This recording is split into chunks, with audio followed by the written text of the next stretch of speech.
I was struck by what you said about compromise because as you were speaking, I was aware that you've lived in France, and I kept thinking, what do you think of the yellow vest movement?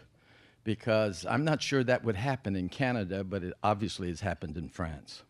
Lots to say about the yellow vests. I actually wrote a piece about the Gilets jaunes not too long ago.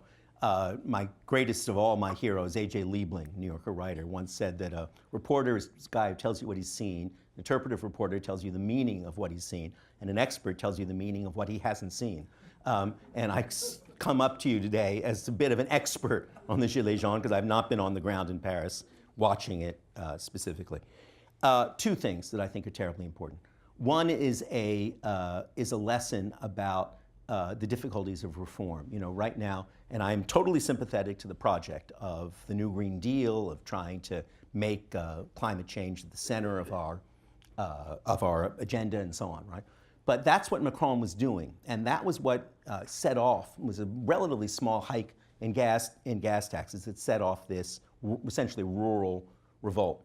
It's a good reminder that there will always be people who suffer from any reform, and that an attempt to act as though the only people who will suffer will be the big extractive industries misunderstands the nature of a modern society. You have to expect opposition, and you have to anticipate how you're going to cope and placate opposition. Macron clearly did not do that, partly because all my French friends say that he is, very much in the classic French manner, a man of immense goodwill and intelligence, surrounded by other people just like him, other people who've had a similar education, and he lacked the kind of the Tip O'Neills of France, people who had a better feeling for what was actually going on in the French countryside or on the French street. That's one side of it.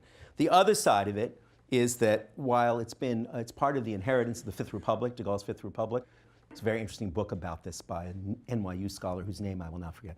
But the point is that so much power is concentrated in the presidency under the Fifth Republic's constitution that pretty much the only way you can get the government's attention is to go on strike, is to go in the streets. That's why you've had street movements again and again throughout the Fifth Republic. 68, the most memorable, but I was in France for the 95 demonstrations when Chirac and Juppé, then the prime minister, brought in what were, by any normal standards, quite modest reforms in the retirement pensions, and the whole country walked out. Everything stopped. Everybody, every piece of public transportation in Paris stopped for a month, and Chirac and Juppé backed down.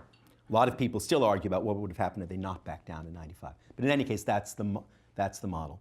And one last thing, which is that I sensed unhappily at a moment when the Gilets jaunes were being celebrated by leftists and by progressive people as an authentic social movement, you could just sense that it was essentially an extreme right movement and that its access to anti-Semitism was only inches away. And tragically, that has turned out to be exactly the case. And there's a hardcore of what some call the idéologie française, hardcore right-wing French nationalism. There was a disgraceful video, some of you may have seen, of the great philosopher Alain Finkielkraut, not someone whom I agree with about 99% of everything, but nonetheless a hugely distinguished figure being chased from the street by an anti-Semitic mob.